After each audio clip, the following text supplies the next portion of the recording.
नमस्कार सभी को। आज का जो हमारा टॉपिक है वो है औचित्यपूर्णता या वैधता। इसे हम अंग्रेजी के अंदर लेजिटिमेसी कहते हैं।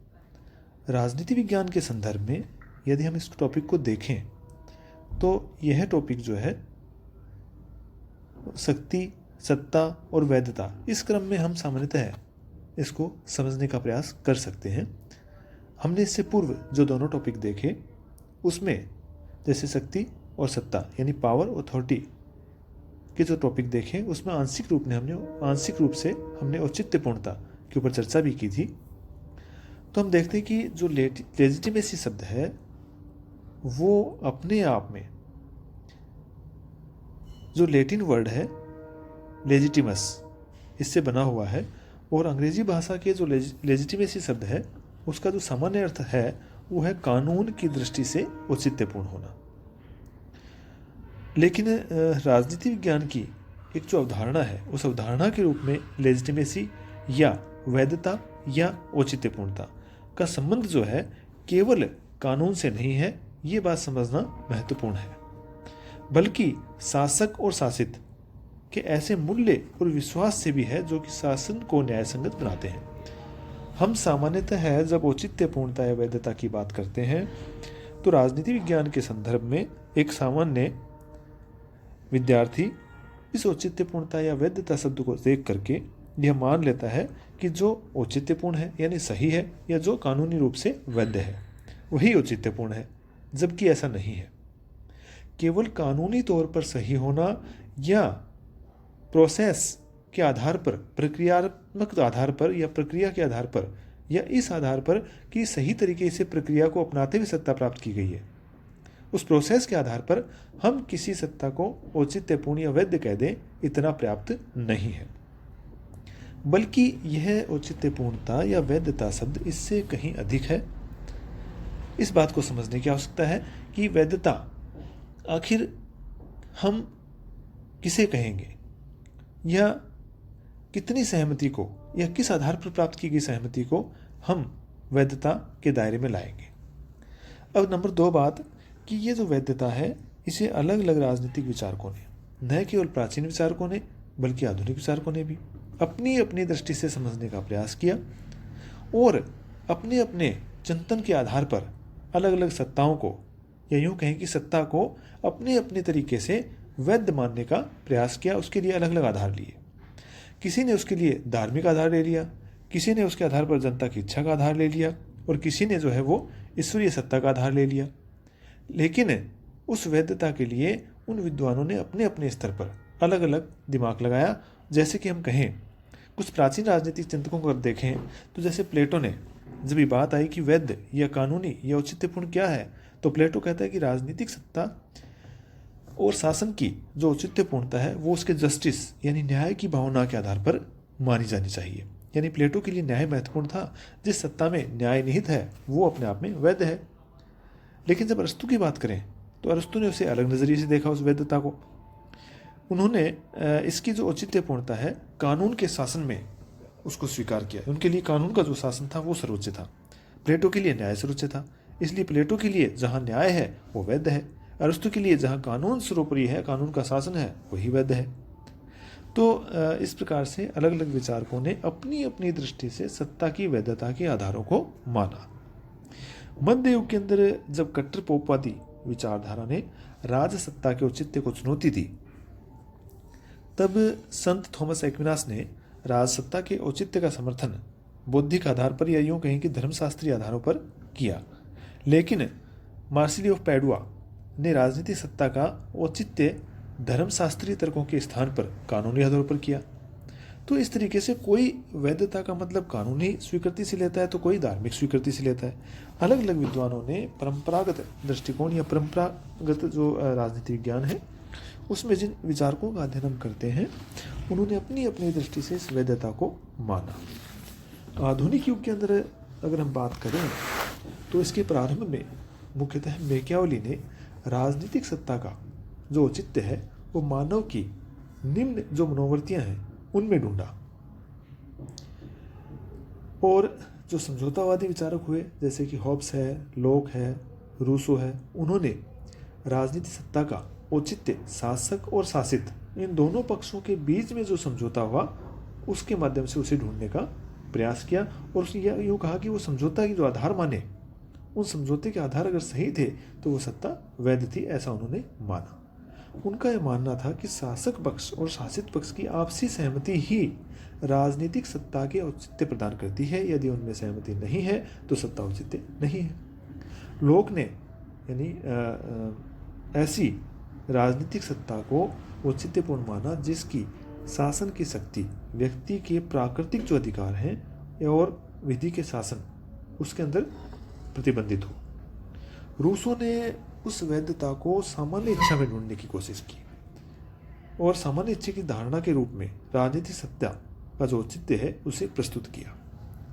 जब हम हीगल की बात करते हैं तो हीगल ने एक नया जो शब्द है शाश्वत चेतना, उस शाश्वत चेतना को राजनीतिक सत्ता की औचित्यता का आधार बनाया।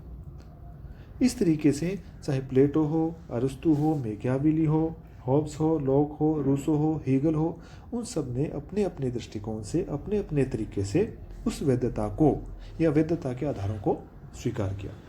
एक अन्य विचारक जो है टी.एस. ग्रीन, उन्होंने राजनीतिक सत्ता के औचित्य को व्यक्ति की नैतिक चेतना के आधार पर माना, यानी उन्होंने जो आधार माना वो व्यक्ति की नैतिक चेतना को माना। तो इस तरह की जो बातें हैं इनके आधार पर प्राचीन काल से लेकर के और आधुनिक काल तक अलग अलग विद्वानों ने, किसी ने आदर्शवादी तो किसी ने यथार्थवादी, अपने अपने तरीके से राज्य और राजनीतिक सत्ता के औचित्य पर अपने अपने विचार उन्होंने प्रस्तुत किए। यद्यपि इन विद्वानों के तर्कों में थोड़ा अंतर जरूर है, किंतु उन सब के जो विचारों का निचोड़ है वो ये है कि शासक पक्ष और शासित पक्ष उन दोनों में जो सहमति है वो सहमति ही उस वैधता का सबसे महत्वपूर्ण आधार है। कहने का तात्पर्य ये है कि यदि कोई सत्ता जिसे हम वैध या कानूनी रूप से सही घोषित कर रहे हैं, यदि हम उस सत्ता को इस आधार पर वैध मान रहे हैं या कानूनी रूप से ठीक मान रहे हैं कि उसको प्राप्त करने के समय संविधान द्वारा प्रदत्त प्रक्रिया या कानून द्वारा स्थापित प्रक्रिया या एक निश्चित प्रोसेस का पालन किया गया है, तो केवल इस आधार पर हम उसे वैध नहीं कह सकते जब तक कि उस कानूनी प्रक्रिया के साथ साथ उसको मानने वाले जो लोग हैं उनकी सहमति और उनकी स्वीकृति यदि उसमें शामिल नहीं है उस प्रक्रिया में, तो उसको हम वैध नहीं कह सकते। अक्सर हम ये गलती करते हैं कि वैधता या औचित्यपूर्णता को केवल प्रोसेस के आधार पर हम मान लेते हैं। जैसे कि मान लीजिए किसी व्यक्ति ने जो है चुनाव लड़ा और वो प्रक्रिया को फॉलो करते हुए किसी तरीके से, चाहे उसने उसके अंदर करप्शन का उपयोग किया हो या गलत तरीके से वो जीता हो, लेकिन उसने उस प्रक्रिया को फॉलो करते हुए वो उसने जीत हासिल कर ली, तो कहेंगे कि वो कानूनी तरीके से या वैध तरीके से सत्ता तक पहुंच गया। लेकिन नहीं, यदि वो गलत तरीके से पहुंच तो गया लेकिन लोगों ने उसको स्वीकार नहीं किया, जन सहमति और जनता की स्वीकृति उसकी उस जीत में शामिल नहीं है, तो उसको प्राप्त होने वाली सत्ता को हम वास्तविक तौर पर औचित्यपूर्ण या वैध सत्ता नहीं मान सकते। तो संक्षेप में औचित्यपूर्णता जो है वो शासक पक्ष और शासित पक्ष के बीच पाई जाने वाली आपस में सहमति है और यही सहमति इसका महत्वपूर्ण आधार है। इसकी कुछ परिभाषाओं पर हम नज़र डालें तो जैसे कि डॉल्फ स्टर्नवर्जर ने कहा है कि औचित्यपूर्णता शासन की शक्ति का एक ऐसा आधार है जिसके अनुसार सरकार को ये चेतना रहती है कि उसे शासन करने का अधिकार है और उसके इस अधिकार को शासितों की स्वीकृति प्राप्त है। इसी प्रकार एक अन्य विचारक कॉल जे फ्रेडरिक के अनुसार औचित्यपूर्णता कानूनों और शासकों के न्याय संगत होने का ऐसा प्रतीक है जो उनकी सत्ता में वृद्धि करता है या उसे बढ़ाता है। इसी तरह जीन ब्लॉन्डेल के अनुसार औचित्यपूर्णता को उस सीमा के विस्तार के रूप में परिभाषित किया जा सकता है जिस सीमा तक लोग अपने से संबंधित संगठन को बिना किसी शंका के सहज रूप से स्वीकार करते हैं। सहमति या स्वीकृति ये एक ऐसा क्षेत्र है जितना व्यापक होता है वो संगठन उतना ही अधिक औचित्यपूर्ण या वैध माना जाता है। तो इस आधार पर कुछ बातें जो वैधता के संबंध में निकल कर आती हैं वो ये हैं कि औचित्यपूर्णता किसी भी राजनीतिक व्यवस्था का अनिवार्य तत्व है। उसके बिना कोई भी सत्ता नहीं हो सकती। जैसे ही उसमें से वैधता बाहर आ जाती है वह सत्ता आपस में सत्ता रह ही नहीं जाती। यानी शक्ति और सत्ता, औचित्यपूर्णता, ये तीनों चीज़ों के अंदर से यदि शक्ति और औचित्यपूर्णता मिलते हैं तो ही सत्ता बनती है। बिना औचित्यपूर्णता के सत्ता का कोई महत्व नहीं है, वो सत्ता है ही नहीं। इसीलिए यह राजनीतिक व्यवस्था का अनिवार्य तत्व है। साथ ही औचित्यपूर्णता जो है अपने आप में एक मनोवैज्ञानिक एलिमेंट है, मनोवैज्ञानिक तत्व है, जो कि दो पक्षों के बीच में स्थापित होता है। यानी एक तो शासक पक्ष और दूसरा है शासित पक्ष। एक मूल्य प्रधान विश्वास और सहमति के रूप में प्रकट होती है। यदि उन दोनों के बीच में विश्वास और सहमति नहीं है तो ऐसी सत्ता के अंदर से जो है औचित्यपूर्णता वहाँ नहीं पाई जाती। साथ ही औचित्यपूर्णता की अवधारणा में जो निहित जनता की सहमति का जो आधार है वो शक्ति या बल या दमन या हिंसा नहीं होता, बल्कि जनता की सहमति ऐच्छिक होती है। यदि वह ऐच्छिक नहीं है तो उसे हम वैधता के क्राइटेरिया में नहीं ले सकते। औचित्यपूर्णता का जो तत्व है वो शासन की शक्ति को सत्ता में बदलता है। यानी ये एलिमेंट एक ऐसा एलिमेंट है जो शासन की शक्ति को सत्ता यानी अथॉरिटी के अंदर परिवर्तित कर देता है। जैसे ही शक्ति के अंदर अथॉरिटी आती है वो सत्ता में परिवर्तित हो जाती है, और जैसे ही अथॉरिटी आउट होती है वो सत्ता पुनः खंडित हो जाती है या समाप्त हो जाती है। औचित्यपूर्णता ही किसी राजनीतिक व्यवस्था को न्याय संगत बनाती है। यानी जब तक उस सत्ता में वैधता नहीं है उसे हम जस्टिसेबल नहीं कह सकते। और साथ ही साथ यह किसी भी सत्ता को स्थायित्व प्रदान करती है। जितने लंबे समय तक जनता की सहमति, उसको मानने वालों की स्वीकृति उस शक्ति में शामिल है वो सत्ता बनी रहेगी, स्थिर रहेगी।